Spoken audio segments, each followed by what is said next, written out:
아침마다 말씀으로 밝은 빛을 채우네. 오늘 본문은 어제 본문과 분위기가 완전 다르죠. 성전 건축이 위기를 맞이했던 그런 내용들이 진행되다가 이제는 그것이 역전이 되어서 성전 건축을 제대로 할 수 있는 그 여건이 마련되는 그런 내용을 담고 있습니다. 그러니까 위기에서 기회로 전환되는 그런 내용을 다루고 있는데요. 그 내용을 살펴보면 1절부터 5절까지 보면 그 다리오 왕은 고레스 왕 때에 그 성전 건축 조서를 내린 내용들, 명령들, 그 자료를 찾는 거죠. 그래서 여기 메대 지방 악메다에서 그 조서가 발견된다 하는 것을 이야기하죠. 그래서 거기에 보면 성전의 크기, 재료, 성전 기물, 반환 등 뭐 이런 내용들이 다 기록된 자료를 찾은 겁니다. 문서를 찾아서 뒤에 이제 6절부터 10절까지 보면 이젠 이 성전 건축을 하는데 누구든지 방해하지 말고, 그리고 예전에 그 뺏었던 그런 거 다 돌려주고, 그리고 그 경비까지도 지어놔라 하는 내용을 지금 다시 내리는, 다리오 왕이 내리는 그 내용을 담고 있습니다. 그리고 이제 11절 12절을 보면 이 명령을 어기는 자에게는 이제 너희에게 형벌을 줄 것이다 하는 그 내용을 하는 것이 이제 오늘 본문 전체의 내용입니다. 자, 그러면 이제 오늘 본문에서 눈에 띄는 것은 뭐냐면 여기에 나타나는 성전 건축에 대한 것이 하나의 감정적으로만 짓도록 이렇게 여건을 마련하는 정도가 아니라 여기는 법적, 또 재정적, 정치적으로 다 완벽하게 이제 정리되는 그런 내용을 담고 있는 겁니다. 법적으로는 고레스 왕 때 조서를 내려 공식적으로 확인했던 것을 드러냄으로써 이것은 확실하게 지어도 된다, 법적으로 확실한 그 기반을 가지고 있는 것이다 하는 것을 보여주는 것이고요. 재정적으로는 왕의 국고에서 경비와 제사에 필요한 물품을 지속적으로 공급해라 하는 어떤 재정적 그 조건이 이렇게 딱 갖춰지는 거죠. 그리고 정치적으로는 총독들과 관리들에게 방해 금지 명령이 내려지는 겁니다. 그러니까 이제 두 번째 성전 건축할 때의 그 모든 여건이 지금 확실하게 이제 기반이 튼튼하게 서게 되는 그런 내용을 담게 되는 거죠. 그러니까 그 굉장히 큰 위기에서 기회로 완전히 전환되는 그 내용을 담고 있는 겁니다. 자, 그런데 이렇게 변화를 주는 그 주도적인 분은 누구십니까? 크게는 하나님이시죠. 하나님이 위기를 기회로 만들어 주시는 것이죠. 하지만 그 하나님의 도구로서 그 역할을 담당하는 큰 인물이 있다면 누구죠? 다리오 왕이죠. 다리오. 그럼 다리오 왕은 어떤 왕이냐? 페르시아의 왕입니다. 뭐 이 사람이 뭐 하나님을 믿고 그런 거 아니잖아요. 이방 왕이고 또 이방인입니다. 근데 이 사람을 통해서 지금 되어지는 일들을 보면 되게 재밌죠.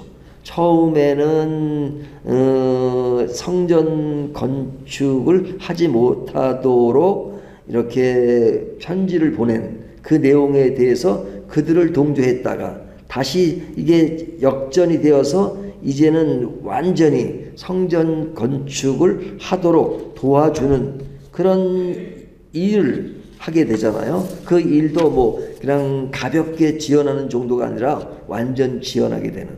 근데 그 지원은 다리오 왕이 뭐 좋아서가 아니라 그도 그냥 그 일에 대해서 정직하게 법에 따라서 옛날에 주어진 그대로 그것을 진행시키는 그 일들을 하잖아요. 그렇다 할지라도 그가 성전 건축이 중지되었다가 다시 재건되게 하는 그런 것에 굉장히 큰 역할을 한 것이죠. 이 사람의 힘, 이 사람의 능력으로 조소를 내려서 확실하게 한 것은 틀림없는 사실이죠. 그렇다면 이 사람이 누구냐?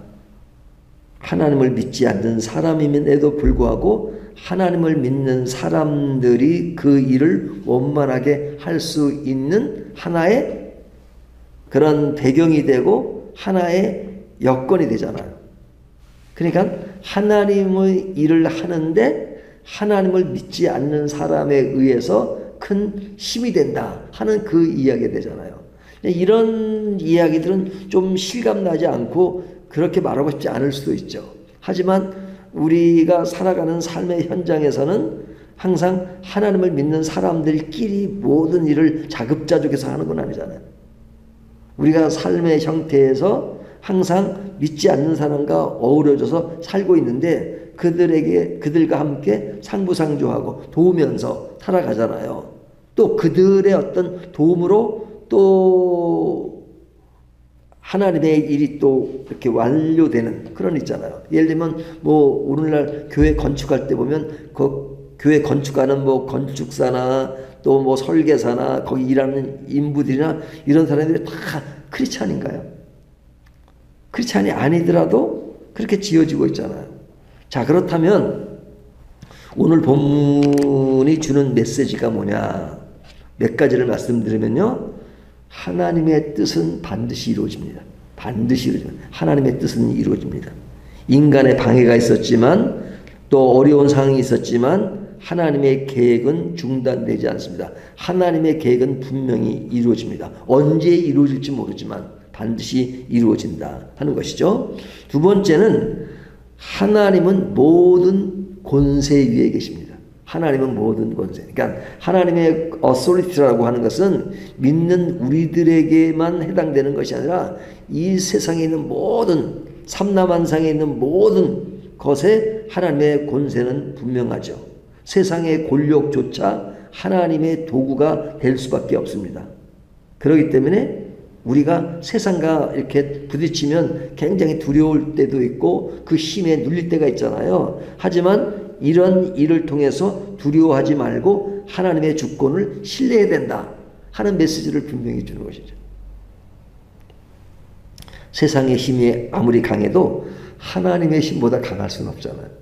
다 하나님의 주권 아래에 있고 하나님의 통치 아래에 있습니다. 그러니까 모든 권력이 하나님 안에 있다는 것 때문에 우리는 누구를 더 의지해야 되는가 하는 것을 생각하게 하죠. 위기는 하나님의 손에 있을 때 기회가 됩니다. 기회가 됩니다. 다튼의 고발은 오히려 성전 건축을 위한 법적, 재정적 기반을 마련하는 계기가 되어 있죠. 그러니까 이런 일들을 보면 참 신기하다는 생각이 들어요. 어떨 때는 그런 일이 완전히 반대가 될 때가 있잖아요. 제가 한 예를 들면 제가 실제로 겪는 일입니다. 제가 이제 이사를 갔는데 그 이사 간 집에 좋은 것이 너무너무 많아요. 근데 한 가지 단점이 있어요. 그것이 뭐냐면 누가 담배를 피는지 화장실에서 늘 담배 냄새가 나는 거예요. 담배. 예? 그러면 이 담배 안 피는 사람은 그 담배 냄새가 굉장히 역겹잖아요. 근데 집에 딱 있다가 화장실에 들어가면 담배 냄새가 늘 나요. 그래서 아휴, 이 담배 냄새 때문에 이제 관리실에다가 얘기하고 그러면 관리를 방송을 합니다. 담배 피지 말라고. 다른 데서 담배를 피우면 이웃에게 굉장히 해가 되고 불편하다고 그렇게 해도 담배 냄새가 나요. 근데 저희 옆집이 이제 비어 있었거든요. 비어 있는 게 아니라 어떤 분이 사셨는데 돌아가셨어요. 그리고 이제 한참 비어 있다가 새로운 사람이 이사를 오셨는데 혼자 사시는 그 한 80대 되는 그 분이 이렇게 이사를 오셨어요. 근데 이제 이분이 이사 오는데 이 담배를 누가 피긴 피는데 누가 피는지는 모르잖아요. 근데 하루는 제가 이렇게 딱 이렇게 누워 있는데 큰 소리가 나오는 거야. 큰 소리가 뭐냐면 담배 좀 그만 피워. 아이고 이 담배 냄새 목 아파 죽겠어. 즉 옆에 사시는 분이 목소리 되게 크거든요. 근데 큰 소리가 들리는 거야. 담배 좀 피지 마요. 그래서 저는 어떻게 생각했냐면 이분의 가족이 왔나? 가족이 그 안에서 담배를 피워가지고 이제 담배 냄새가 난다고 그렇구나 라고 생각했어요. 그 담배 피는 집이 바로 옆집이었나? 뭐 그런 생각을 했어요. 근데 이제 그리고 며칠 지났어요. 지나고 이제 이렇게 어디 갔다가 이제 1층에서 엘리베이터를 타는데 누가 이제 그 계단을 막 내려오더라고. 내려오는 그분을 보니까 옆에 사신 분이에요. 그러니까 그분이 이렇게 해서 인사를 아니 이렇게 엘리베이터 안 타고 걸어 내려오세요. 힘드실 텐데. 그러니까 아이고 죽겠습니다. 담배 냄새 때문에. 담배 냄새 이거를 내가 잡으려고 그냥 11층부터 지금까지 다 걸으면서 누가 담배 피나 다 조사하고 지금 갈새 맨날 얘기하고 막 잡으라고 그랬다. 그래가지고 그분이 굉장히 그 담배 피는 것을 잡기 위해서 애를 쓰더라고요. 근데 어느 때부터 담배 냄새가 없어졌어.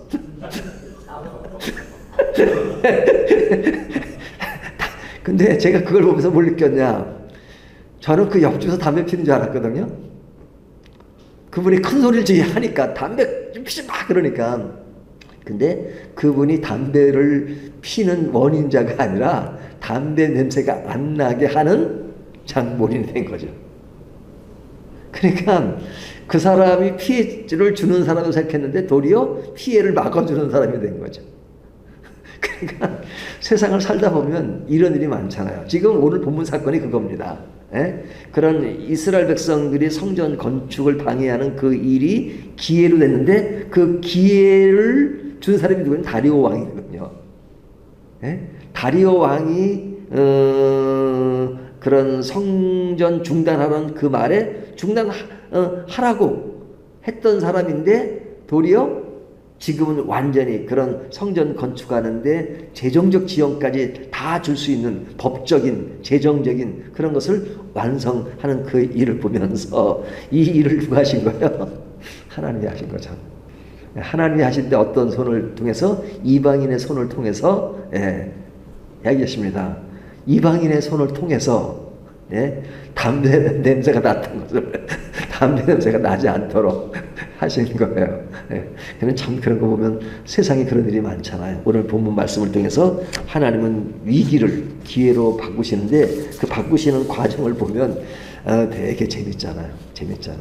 하나님의 역사는 신비롭고 재미있고 그리고 코믹한 데가 참 많습니다. 오늘 이런 것을 늘 경험하실 텐데요. 위기를 기회로 바꿀 때 하나님이 하시는 그 일이 무엇인가 하나하나 생각하면 우리에게 그런 일들이 참 많이 있는 것 같습니다. 늘 그런 것에 감사해야 되겠다 하는 생각을 하게 합니다. 기도.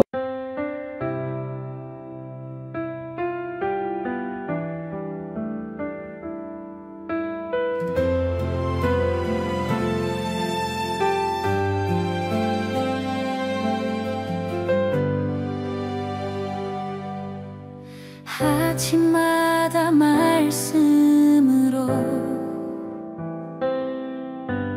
밝은 빛을 채우네. 기도 속에 주님 계시고 숨결만